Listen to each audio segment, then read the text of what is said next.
Hello, my name is Vít Janeček. I'm a filmmaker, teacher, producer.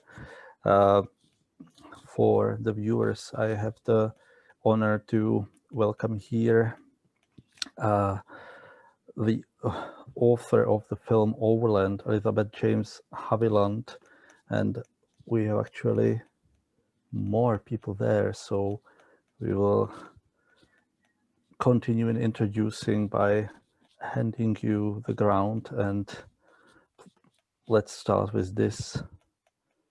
Well, thank you so much for having us. It's really delightful to be connecting via Zoom. We wish we could be there in person. So my name is Elisabeth Haviland James, and along with this guy, I directed and produced Overland, and you can introduce yourself. Hi, yeah, it's amazing to be virtually in the Czech Republic. My name is Revere La Noue, and I'm the other director, producer, and editor of Overland. We can't hear you. It's great. It's great to have a complete crew here, not only in Czech Republic. Actually, we are in a virtual space for the viewers. I am addressing the viewers now.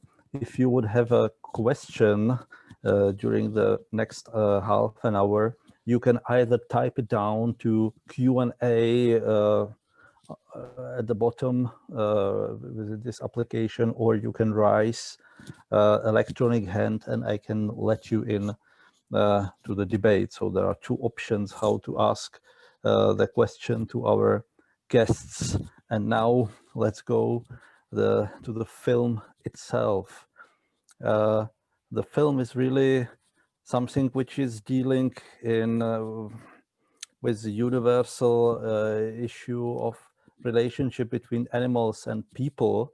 However, this case is really extraordinary and very, I would say, minor in between these interhuman and inter-animal relationships.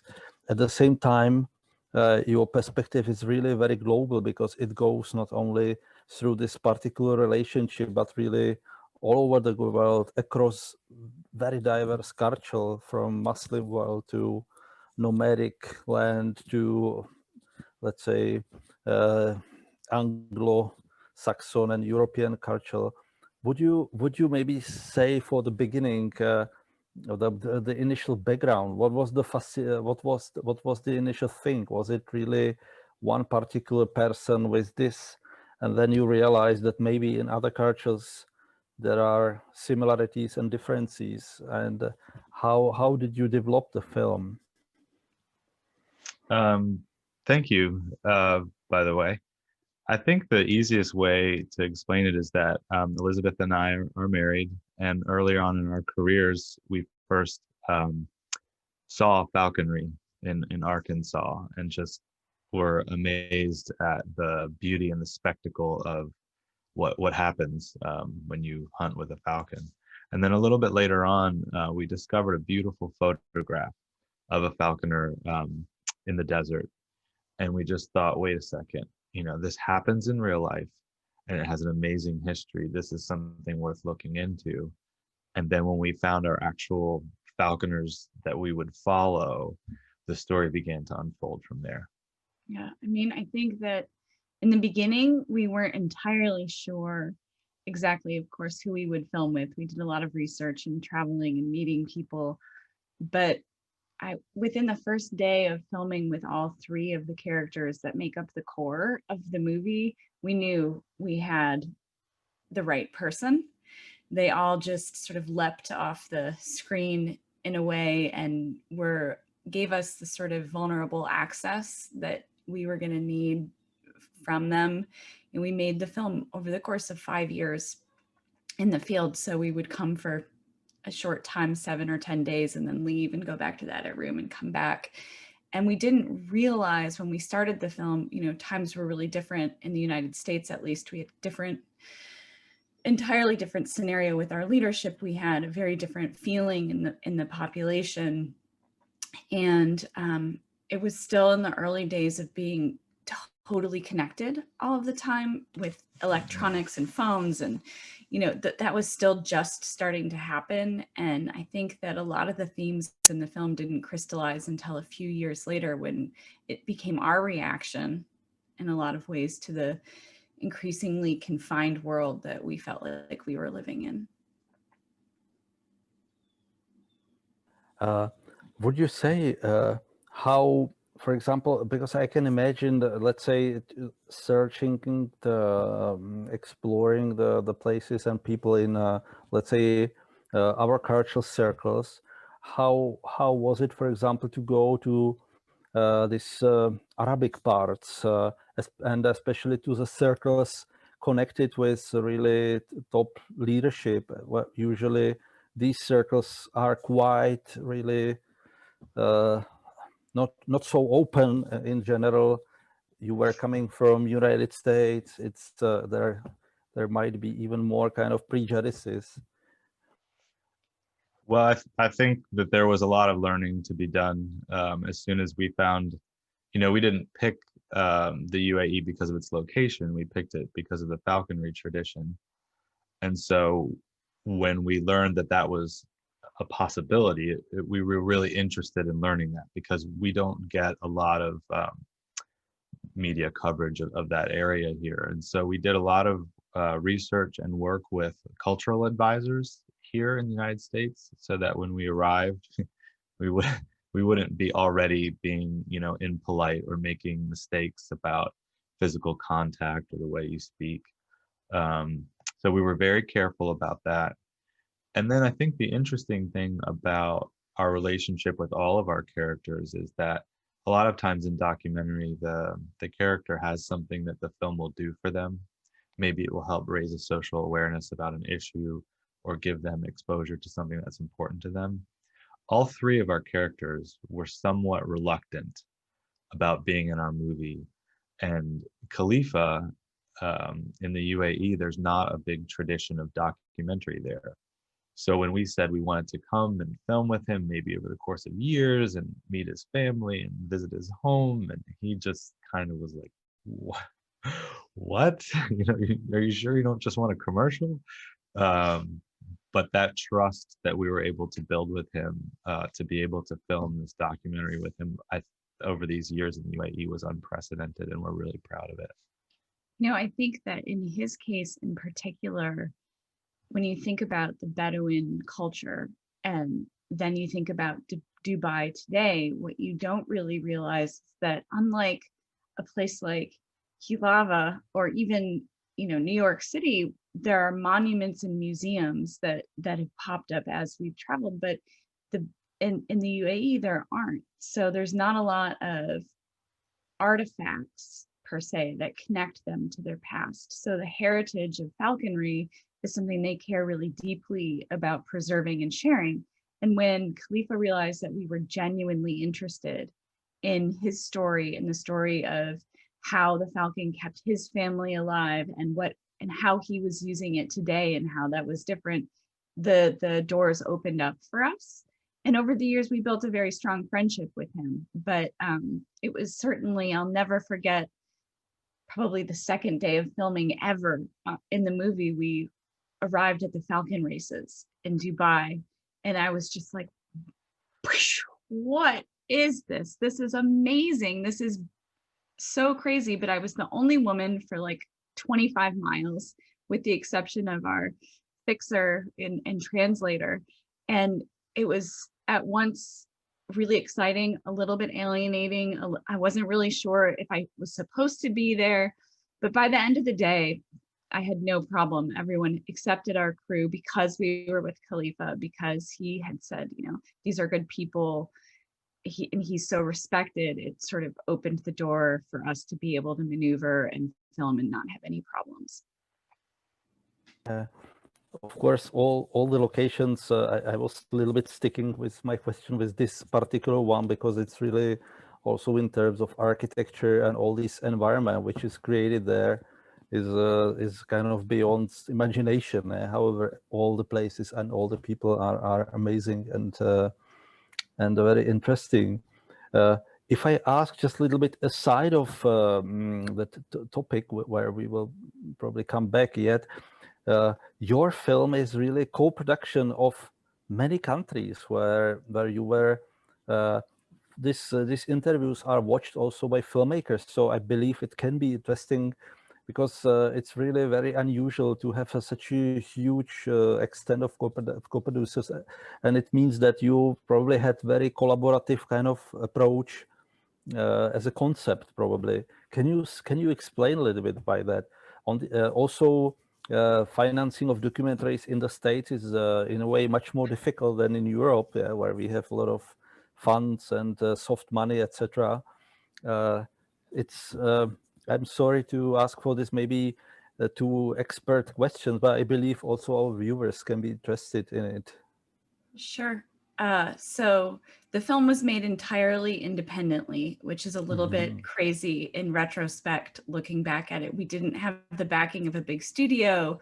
We didn't have, you know, a co-production with a big financing company. So we did get initial money from the National Endowment for the Humanities, which is one of the few, you know, government-supported agencies in the States that funds film. But after that, we had to sort of privately put it together, and we had 3 executive producers who came on board, and they have been the most supportive, amazing, incredible partners through all of this. I mean, the movie took us longer to make, and now we're in the middle of COVID where it's taking us longer to release, but they've been so patient and so, actually four executive producers, sorry, so patient and so wonderful as team members. And in terms of like operating abroad, we had a core crew. It was Revere and myself, one of our co-producers, Christopher Bailau, Ben Pritchard, the cinematographer, who was key to us, and then a sound guy who generally stayed the same. And then every single location that we worked, we built the auxiliary team locally. So whether it was translators, additional field producers, certainly all of the like DIT technical stuff. And so by doing that and engaging the local communities, we also deepened our access into places because inevitably they knew things that we didn't know, and they knew locations, and they had heard things and things that we might have missed otherwise, we would have missed otherwise. And the way that, I mean, we kind of run our set is not very hierarchy. And so everyone can have a great idea, and we always try to listen for the thing that the most unlikely person is saying and think about, oh, how does that change the story? What does that mean? I think yeah, I agree with everything. And she's saying, and I think part of what happened is we knew that this was going to be a global story going into it. And we knew that we would have to have audiences find ways of orienting themselves in all these different places. So we always knew that our first impressions were very important because they would soon become the norm. And I remember going in to film with Giovanni for the first time with our crew. None of them had met him or knew his story. And you say to them, well, okay, so we're going to this place called Abruzzo, and he's got a small farm. And on his small farm, there is a horse and all of these birds of prey. Oh, and by the way, there are 3 Czechoslovakian hybrid wolves. And so what's going to happen is we're going to go into the gate, and everybody just stay still and let the wolves run around the van for a little bit.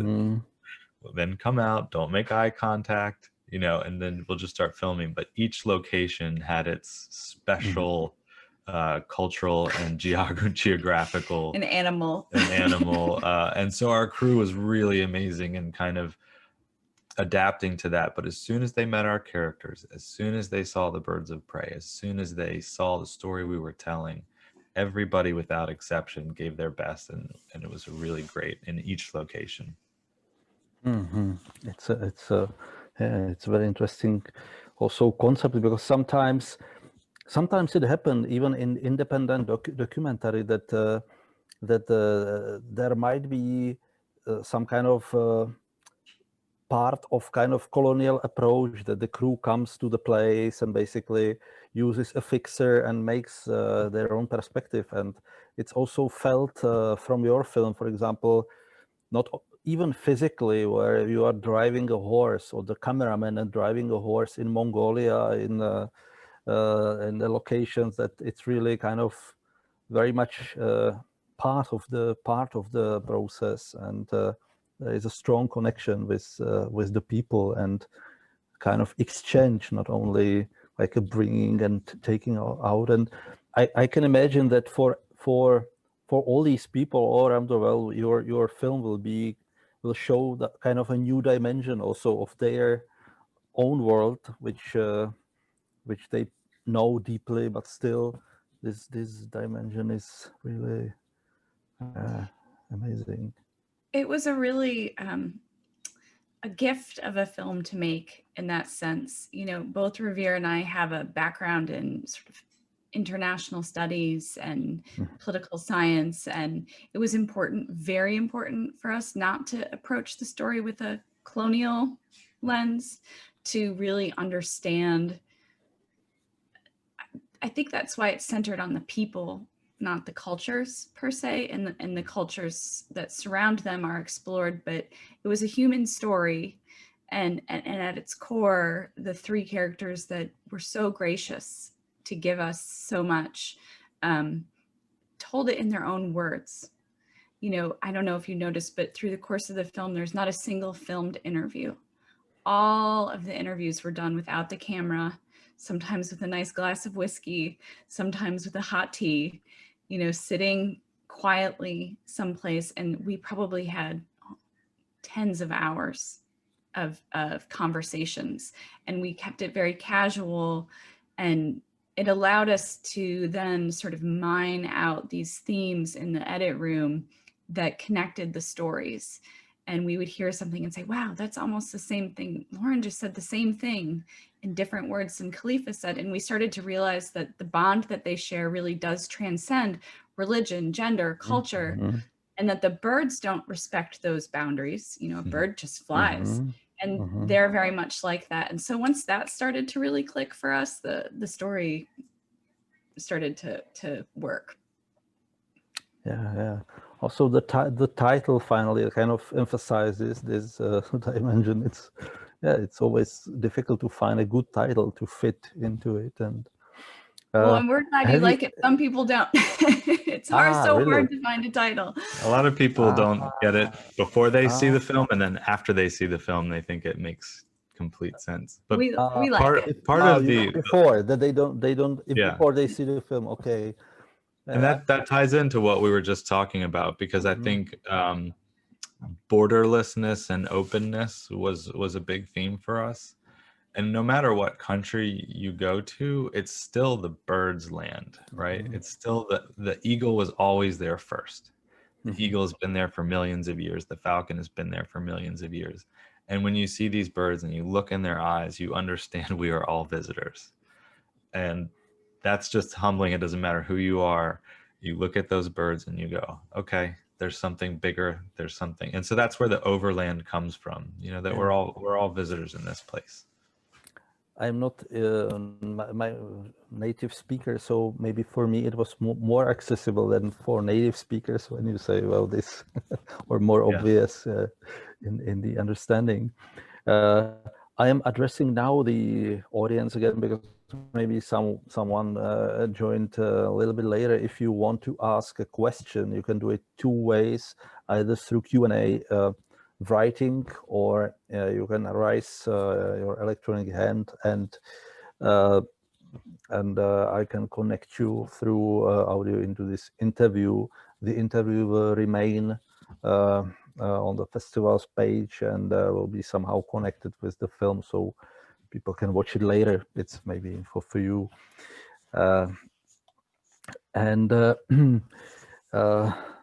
Yeah, we can.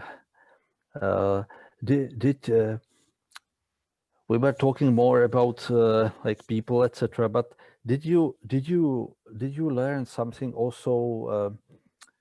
How to say, about new dimension of life of animals? If I try to turn it around, not to go anthropocentric, but to go falconocentric. I think you've hit on something really important that Lauren started to teach us, which is a quote she has, that if a lion could talk, you wouldn't be able to understand it. And we spent a lot of time trying to figure out what that meant. But to me, it means that animals, each one, come from such different worlds. They don't have our emotions. They don't have our needs. They don't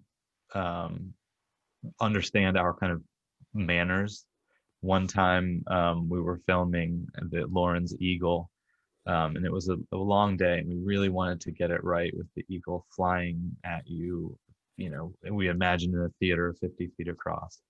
And after the shooting, I went up to the eagle, it was just he and I just had a moment, and I just wanted to thank him for helping us out and just sort of saying, hey, you know, Miles, I appreciate it.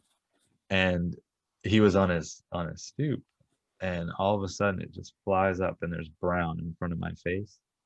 And then he's back down on his stoop, and I've got a hole in my wrist. He had jumped up and put his talons through my wrist, and it was bleeding, and I was so shocked, and I was also very concerned that Lauren would be mad at me for like messing with her eagle.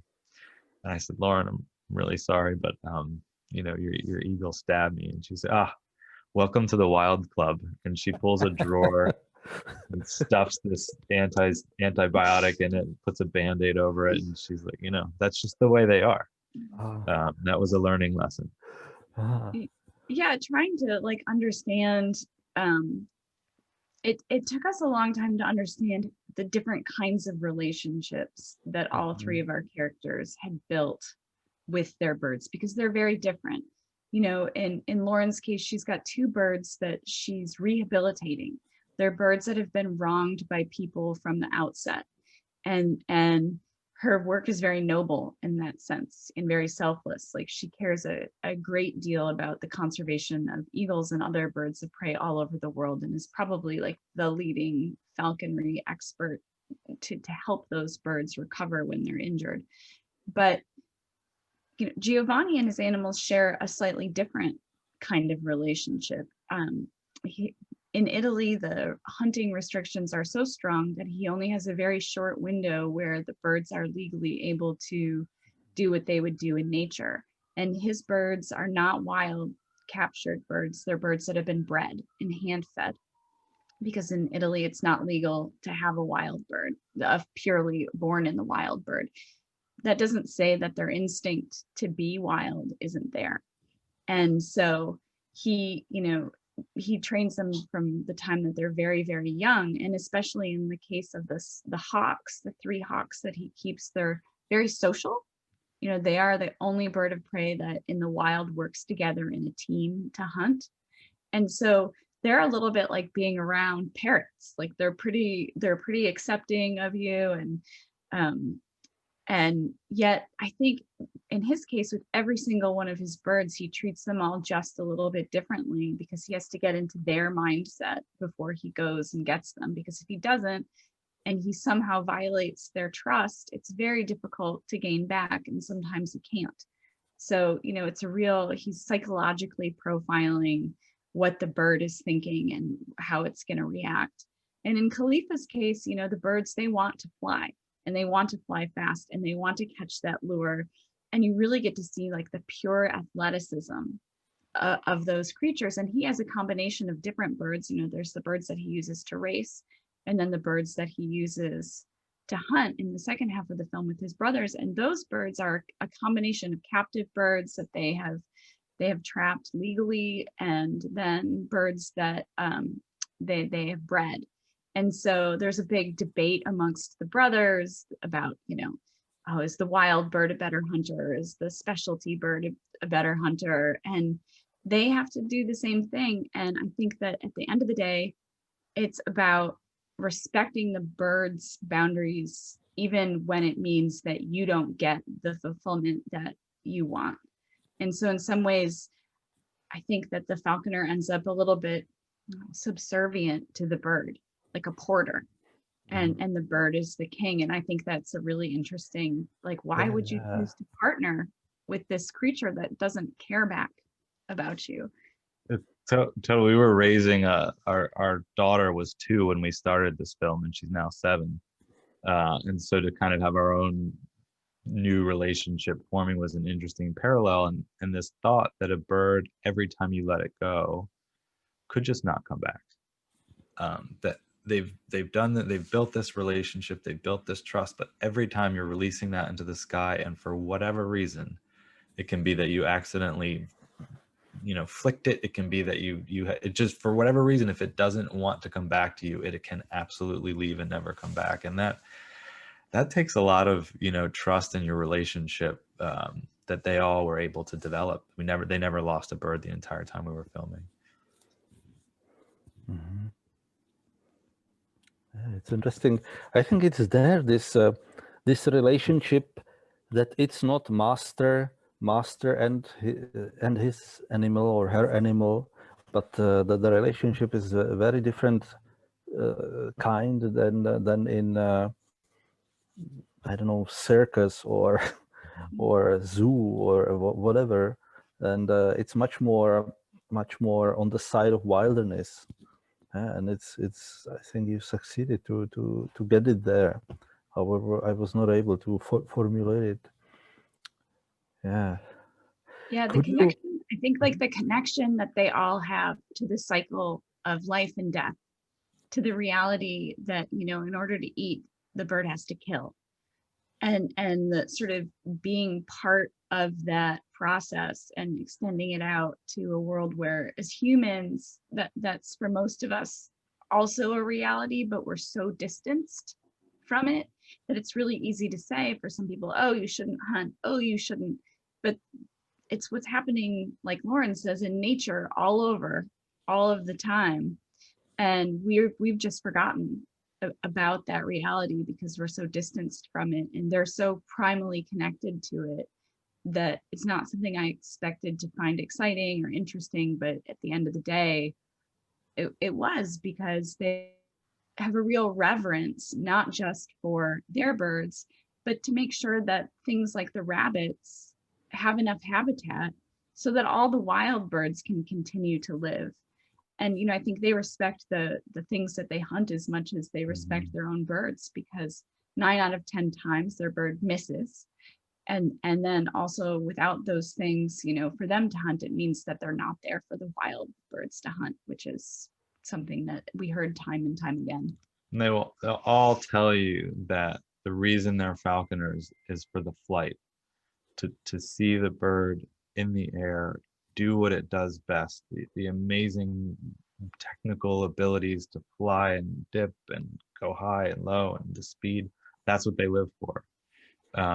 It's not about the result. The result is for the bird. It gets to eat, it gets to do what it does, but the falconer is all about watching the flight and the chase. Would you say, if I go a little bit to filmmaking again, would you say what camera you were working with? Yeah, because it's also quite interesting. You were probably even changing the cameras during these years, because it was years of huge development, but still there is a quite huge consistency of lenses, etc., and image. Yeah, so we shot the whole film on red. Okay, all right, It really? started out as like the red weapon, the dragon, okay. ball. But we did shoot the whole movie on prime lenses. We had one big macro that we could film the birds with. Yeah, Big giant lens we called Andre. Yeah, but the other lenses were always prime lenses, so that we could maintain our aesthetic across the different cameras and locations, and not fall into the trap of sort of the zoom and staying far away. And Revere is a visual artist and a painter, and he's got a very specific eye, and communicating how we were going to, like, the whole movie is divided, the screen is divided into fifths instead of into thirds, so that it's always about the land or the sky. it was very deliberate choices, even though we were filming in oftentimes a sort of cinema verite approach. So we were constantly watching the monitor, constantly working with Ben, our DP, to maintain this very precise, disciplined approach to how the film was going to look, because again, we wanted the audience to feel what we were feeling. And when you're in nature, in your eye, the horizon's never exactly at 1/3. You're always looking at something. So it was, I think Revere deserves a lot of credit for the beautiful look of the film, and Ben too. I mean, they just were an incredible team. I have the visual skills of a peanut, so well, part of that is done before you get even to the place. You dream up, what is the story, what are the themes, what are we getting at, so that when you land on location, you're not trying to figure it out. And we developed this idea of epic, intimate, and textured, which sounds maybe like, how do you do that? But we knew the story deserved to be told big. And we knew that there was an intimacy between the birds and the people. And we knew that because we were going to all these fascinating places, we needed that texture so that people felt immersed where they were. And to that end, we, wide lenses, drone shots on the shoulder so we could be portable. We tried to keep our team very nimble to follow things around, and then to use these macro lenses to get in close, to see the feathers, to see the skull, to see the plants, to really give people a full immersion in the experience, and the depth of the story, let it come out. Yeah, I mean, it was hard because technologically that camera requires quite a lot. We had to have DIT on site offloading cards, and it was a lot to work with. But at the end of the day, I think the result was really beautiful. And I'm glad that we went through the pain of doing it. Although in the field, sometimes I was like, can't we just have a C500, like a small camera that we can go with? It's amazing. Yeah. It's a really pity that we couldn't watch the film really on big screen. One day. We're coming back. We want to come back and show it when we're allowed to be in the cinemas again, hopefully soon. We had the opportunity to see it once on the big screen, only one time, and it was so rewarding to see, because when you're in the field and you say you need to put this on a tripod, you need to lock this down, you need to, and that doesn't matter as much on a desktop, on a laptop, but when you see it big and it's perfectly crisp and clear and stable, and it's birds, and it's a gorgeous experience that I hope people in the Czech Republic get to have. Maybe we can all work together to make that happen soon. And also, I think like the music and the score, we had this amazing composer, Hugo de Scher, who worked with a younger composer named Alex Umfleet together to create the score. And it's all the music itself is mixed in surround. So everything, and when the you're sound in design. the sound design. So when you're in the actual theater and you can hear it properly, we found these sound recordists who were in the part of South Africa that we were filming, and they were actually using like biospherical microphones and recording nighttime crickets from 30 different locations. So we were able to we worked so hard on that, and it's such a shame that it's being condensed down into this right now. But still there is at least this advantage that your film really, that is so it's not let's say connected with anything current, so it will be new in 1 year, 2 years, 5 years. It's kind of we like to call it evergreen. Evergreen, it's evergreen. And I believe that you succeeded to do something which will be also, which can have really live on festivals as well as on televisions, because this kind of getting closer to and this story, the diversity and story-driven perspective, it's really rare to see. So welcome. Can I ask you a question? Just because we get very little time to yes, talk. Yes. What, from your worldview, growing up, I assume in the Czech Republic, how did this story play to you, in terms of where you come from, what you see every day, and your experiences? I think it's in many aspects it's exotic, because it shows basically. Uh, I teach at the school, and one of my students made a film about these birds trained to protect air airports. Yeah, Mhm. so also there are communities of people who kind of, but their relationships with the birds is not so close. It's more like that they treat them more like dogs having in the uh, house, etc. But here it's a kind of really very noble.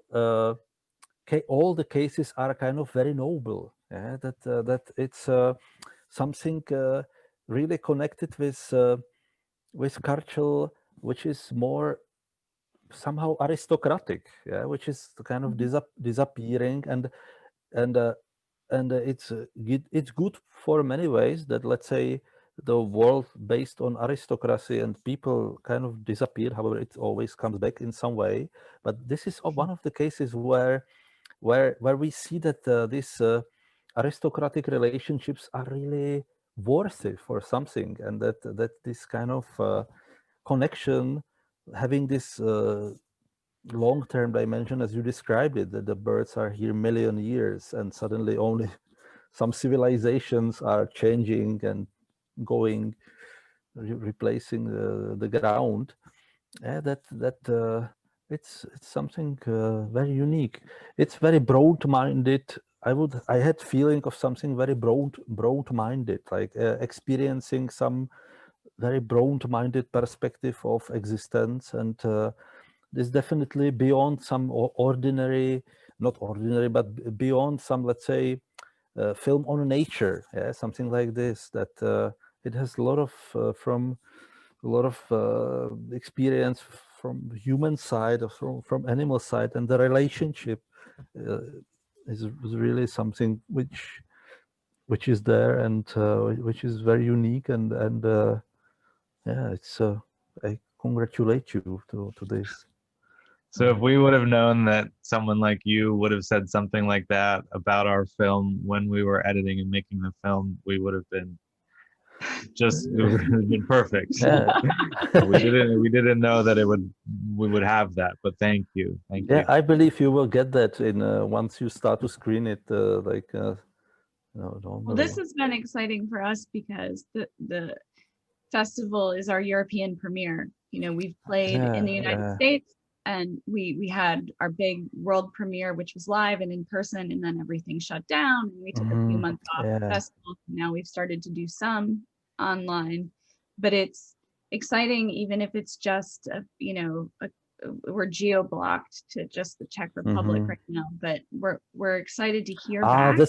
that's true. It's geo-blocked. You are right. I was Geo telling blocked, yeah, you we are in virtual space, but it's blocked. yeah, But maybe the debate will be. They will make the debate. I believe that they will put it on YouTube channel, which is yeah. general. But yeah, of course. But even if it's people just in the Czech Republic, we're really interested to hear what people think, because it's like releasing your film into a big vacuum when you do Hmm. these, you know. Yeah. So if people want to contact us, they can go to our website, which is Hmm. overlandmovie.com, and there's a place where you can write your comments. And so if the film moved you and you have anything you'd like to tell us, please reach out, and we'd love to hear from you, because we're eager to connect with audiences the way that one might have a chance to do at a live festival. And I mean, honestly, we spent this past 5 years being able to travel and meet fascinating people from all over the world, and we miss it. We miss being around people of other cultures and worldviews. So we would love to hear. And it was amazing, your response to the movie was so different from, not different, but the angle about the sort of return of aristocracy, but manifested in birds. It's, you just can't get that every. I mean, it was really nice to hear those thoughts. Yeah, Uh, yeah. okay. We are just we are, as I see, we are crossing the limits. We have crossed the limits of for the interview. So we have to finish. But I wish you good luck. I wish the whole world good luck with American elections, because it will have big impact for us too, as it had already now. We'll do the best we can. We've done our part.